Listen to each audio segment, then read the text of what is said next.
இனிமே கண்ணை மூடிட்டு கடலை எண்ணெய் வாங்கலாம். ஏன்னா மந்த்ரா கடலை எண்ணெய் இதயத்தின் தயாரிப்பு. வறுக்க பொரிக்க ஏன் எல்லா சமையலுக்கும் மந்த்ரா தான். மந்த்ரா கடலை எண்ணெய், அபார ருசி, ஆரோக்கியமான உடல் நலம்.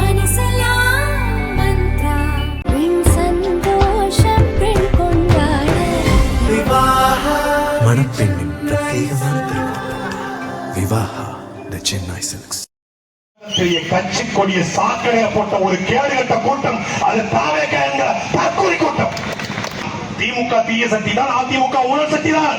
அந்த ஊழலை ஒழிப்பேன் என்று சொன்ன தூய சக்தி 2015 புலி படத்துக்காக வாங்கின 15 கோடி ரூபாய் வருமானத்தை மறைத்ததற்கு 1.5 கோடி ரூபாய் நீதிமன்றம் அபராதம் வைத்து, நீதிமன்றத்தால் அபராதம் வைத்து இவன் ஒரு வருமான வரி ஏய்ப்பாளர் நீதிமன்றம் சொல்லிருக்கு. நம்ம வங்க புலி கேள்விப்பட்டிருக்கோம், வரி புலி கேள்விப்பட்டிருக்கோம், வரி ஏய்ப்பு புலி கேள்விப்பட்டிருக்கோமா? இதுதான் வரி ஏய்ப்பு புலி. அண்ணன் டிஆர் ஒரு படத்தை, அந்த புலி படத்தை ஆடி இது அட்டகாசமான புலி, இது அம்சமான புலி, இது அட்டாக் பண்ற புலி, இது அட்டகாசமான அழகான புலி, இது சீனிப்பாய புலி, இது சிறந்த புலி, இது சூர புலி, இது வரி ஏய்ப்பு புலி. நாட்டில் இருக்கும் காட்டில் இருக்கும் 1000 புலி, ஆனா எந்த புலி அது வரி ஏய்ப்பு புலி.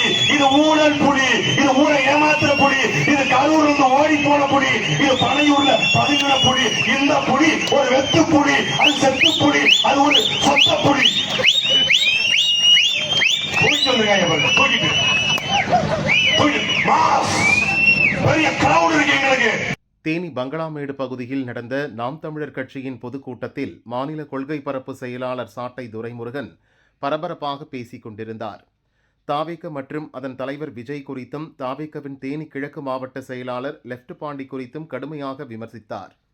அவர் பேசிக் கொண்டிருக்கும் போதே கூச்சலிட்டபடி அங்குமிங்கும் டூ வீலரில் சிலர் தாவேகவினர் சென்றனர். அதையெல்லாம் பார்த்து இன்னும் ஆக்ரோஷமாக தாவேகவினர் பற்றி பேசினார் சாட்டை துரைமுருகன். ஒரு கட்டத்தில் பேச்சை முடித்துவிட்டு சாட்டை துரைமுருகன் கிளம்பினார். அப்போது கூட்டம் நடந்த இடத்துக்கு கூச்சலிட்டபடி 5 கார்களில் தாவேகவினர் வந்தனர். அவர்களை நாம் தமிழர் கட்சியினர் வழிமறித்து தாக்க பாய்ந்தனர்.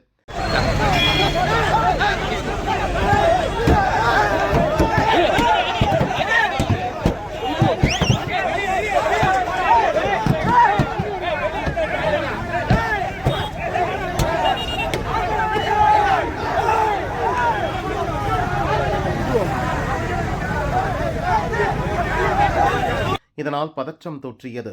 இரு தரப்பையும் மோத விடாமல் போலீசார் தடுக்க முயற்சி செய்தனர். இருப்பினும் தாவேகவினர் வந்த கார் கண்ணாடியை நாம் தமிழர் கட்சியினர் அடித்து நொறுக்கினர்.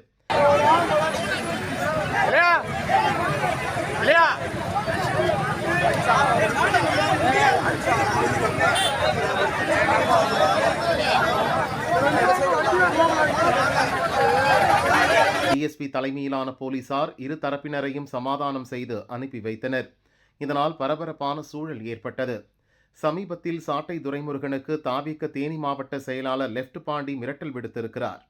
முடிந்தால் தேனி மாவட்டத்துக்கு வந்து பார் என்று சோசியல் மீடியாவில் கூறியிருக்கிறார். இதன் தொடர்ச்சியாகவே இந்த சம்பவம் நடந்திருக்கிறது. இந்த விவகாரம் குறித்து போலீசார் விசாரணை நடத்தி வருகின்றனர். நீ கால் வச்சு கூட்டம் வரணும், யாருக்கு கிரவுட் இல்லைங்க. விஜய் வென்றாருங்க. 234 தொகுதியும் தனித்த பெரும்பான்மையோடு விஜய் வென்றார். அமைச்சர் யாரா? லெப்ட் பாண்டியா? யாரு? பாண்டி. நம்ம அண்ணனா கொஞ்சம் மெல்லு. நம்ம அண்ணனா பெருமாமா வந்தா கொஞ்சம் லைட்டா மெல்லு. அதனால அங்க இருக்கு பாவம், அது பரிதாபம். அது புசியானந்த ஒரு அமைச்சர், ஆதவன் ஒரு அமைச்சர், ஏழை வச்சு தாண்டி வந்த நிர்மல்குமார் ஒரு அமைச்சர், லைலா காலேஜ் ஓனர் கூட லைலான்னு போட்டுக்க மாட்டான், லைலா மணி ஒரு பையன், அவன் ஒரு அமைச்சர். ஏழு கற்பனை பண்ணி பாரு. காமராஜர், கக்கன், ஜீவானந்தம், முத்துராமலிங்க தேவர், மூக்கையா தேவர், இவங்கெல்லாம் இருந்த தமிழ்நாடு சட்டசபையில நொட்டாங்கை பாண்டி, புசியானந்து, ஆதவர், இந்த கண்மெல்லாம் காட்சி. திமுக தீய சக்தி, அதிமுக ஊழல் சக்தி. Karunanidhi role model, Jayalalithaa role model. யார் பண்ணீங்களா? இல்ல நீங்க கிருக்கா, இல்ல நாங்க கிருக்கா, இல்ல கேட்கிறவங்க இருக்கா, தமிழ்நாட்டு மக்களுக்கு இருக்கா?